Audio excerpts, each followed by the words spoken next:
Bom dia, galerinha! Nós iremos agora estudar em ética sobre a biodiversidade brasileira. Vocês vão abrir no livro de vocês na página 70 e 71 que vai ter a leitura. Então, a biodiversidade brasileira. Ouça a leitura. O Brasil é um país de proporções continentais. Seus 8, milhões de quilômetros ocupam a quantidade da metade da América do Sul e abarca várias zonas climáticas, como o Trópico Úmido no norte, o semiárido no nordeste e as áreas temperadas do sul. Evidentemente, essas diferenças climáticas levam grandes variações ecológicas, formando os biomas distintos. Por exemplo, a floresta amazônica, maior floresta tropical úmida do mundo, o Pantanal, maior planície inundável, o Cerrado de Savanas e os bosques, a caatinga das florestas semiáridas, os campos das pampas e a floresta tropical pluvial da Mata Atlântica. Além disso, o Brasil possui uma costa marinha de 3,5 milhões de quilômetros ao quadrado, que inclui ecossistemas como recifes de corais, dunas, manguezais, lagoas, estuários e pântanos. A variedade de biomas reflete a enorme riqueza da flora e da fauna brasileira. O Brasil abriga maior biodiversidade do planeta. Essa abundante variedade de vida, que se traduz com 20% do número total das espécies, eleva o Brasil ao posto principal da nação entre 17 países megadiversos, ou seja, o país de maior biodiversidade. Além disso, muitas das espécies brasileiras são endêmicas e diversas espécies de plantas de importância econômica mundial, como o abacaxi, o amendoim, a castanha do Brasil, conhecida como a do Pará, a mandioca, o caju e a carnaúba são originárias do Brasil. Mas não é só. O Brasil abriga também uma rica sociobiodiversidade, representada por mais de 200 povos indígenas em diversas comunidades, como os quilombolas, caiçaras e seringueiros, para citar alguns, que reúne um inestimável acervo de conhecimentos tradicionais sobre a conservação da biodiversidade. Mas o que é biodiversidade?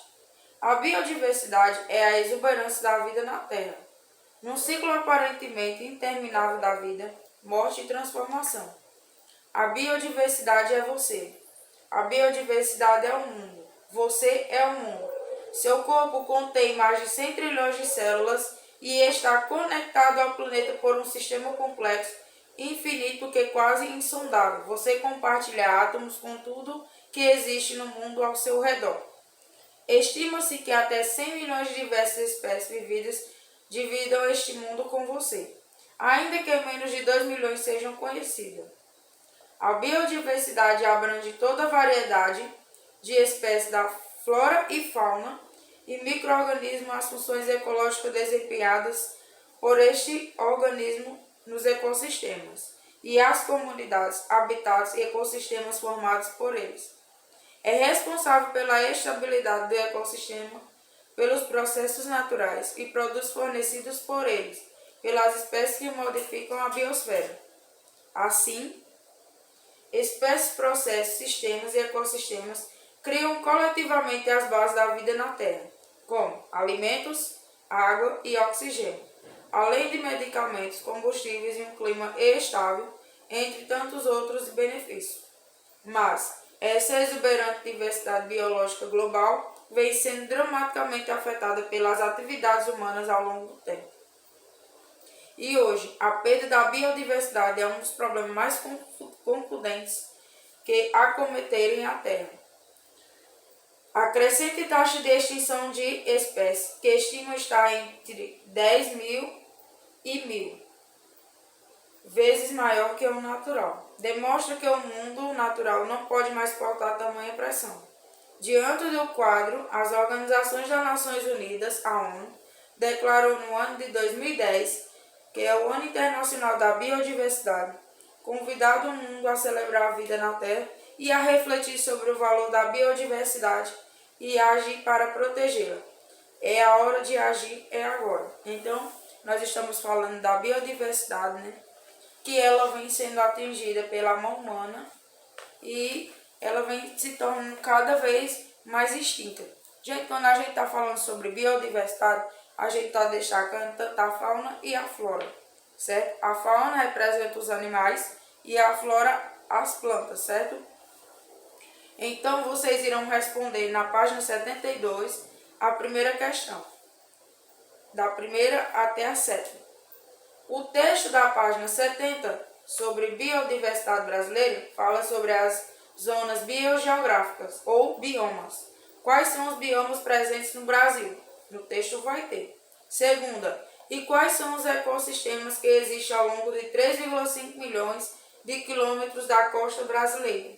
Certo? Vocês vão citar os 6. Terceira questão. O texto também diz que muitas das espécies não são endêmicas. Pesquise o que significa isso. Na página 71, o texto diz que a biodiversidade é a exuberância na vida na Terra, num ciclo aparentemente interminável da vida, morte e transformação. O que isso significa? É a resposta pessoal. Você vai ler a frase, tentar compreender e dizer o que você entendeu. Quinta questão. A biodiversidade é você. A biodiversidade é o mundo. Você é o mundo. Como você interpreta essa afirmação? Também a resposta vai ser pessoal e você vai colocar o que você entendeu desta frase. Sexta. A estabilidade dos ecossistemas criam as bases na vida da Terra. Quais são elas? O que são criados através do ecossistema para a nossa sobrevivência? É isso que a pergunta está pedindo. Sétima. Pesquise em revistas, jornais e internet figura que ilustra os biomas presentes no Brasil e exponha no mural, para mostrarmos um painel sobre o assunto que aprendemos. Então, essa sétima questão você vai colocar na matéria de ética no caderno de matéria. Você vai colocar exemplos de biomas, certo? E você vai escrever um pouquinho sobre eles. Então, essa foi a nossa aula de hoje. Qualquer dúvida, a tia pode abrir a videochamada. Até a próxima aula. Um beijo.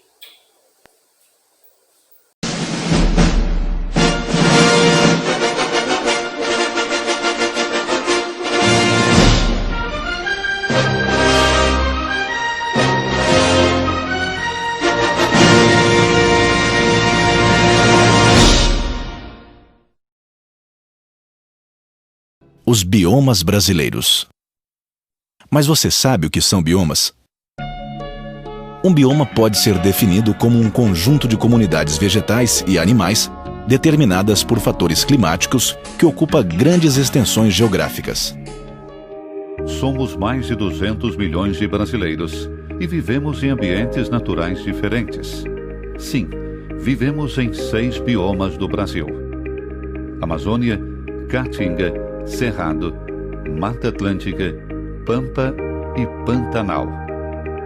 Cada um com suas particularidades geográficas, climáticas, com populações e culturas diferentes, com espécies de plantas e animais específicos, repletos de belezas e de fragilidades. Biomas, fragilidades e ameaças. Com a chegada dos colonizadores portugueses, os nossos biomas, esses verdadeiros santuários naturais, têm sido alvo da degradação. Estima-se que o Brasil possuía 90% do seu território coberto por florestas e campos variados. Mas, na atualidade, a área representa pouco mais de 60% de matas, campos e vegetação original.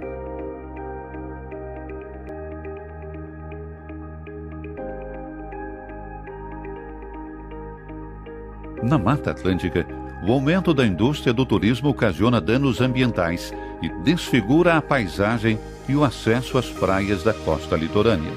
Na Amazônia, o principal fator do desmatamento é a expropriação privada de grandes áreas de terra.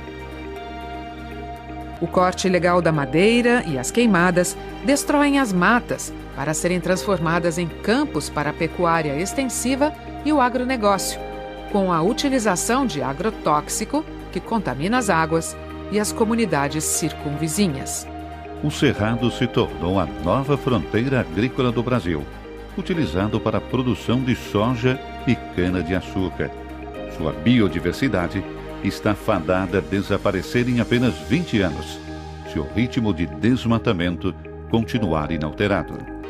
Já a Caatinga sofre com a tradicional agricultura do corte e queima, ação que coloca em risco a biodiversidade do bioma e o esgotamento de nascentes e da salinização da água.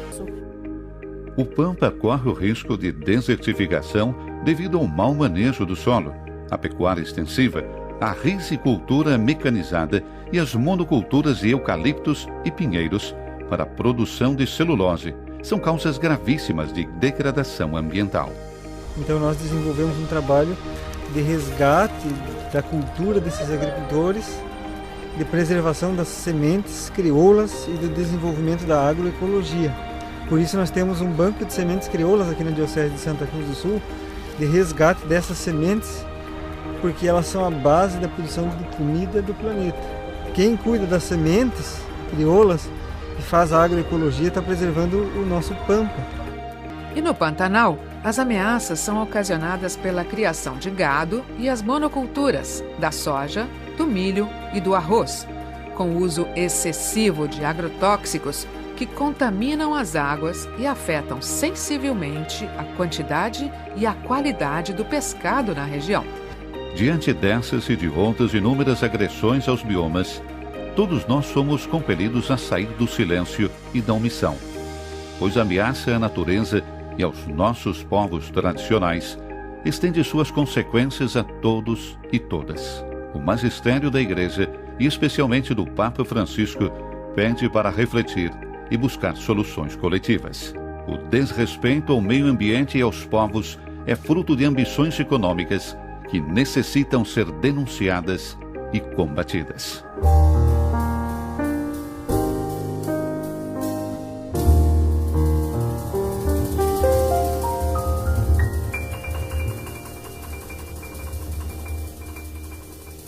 Hoje nós iremos trabalhar em arte um novo conteúdo chamado textura. Vocês irão abrir na página 36, o qual vai ter a explicação do que é textura e os tipos de textura. O homem, durante anos, só se preocupou com a criação e a produção de vários objetos. Inventou novos materiais. Sem se atentar aos métodos usados, o ambiente foi sendo degradado, como o ar, a água e o solo. Mesmo assim, a natureza continua a premiar-nos com exemplos de textura. O que é textura? É o aspecto da superfície, ou seja, ele pode ser liso, áspero, ondulado, rugoso ou macio. A textura está relacionada ao tipo de material na superfície de um trabalho.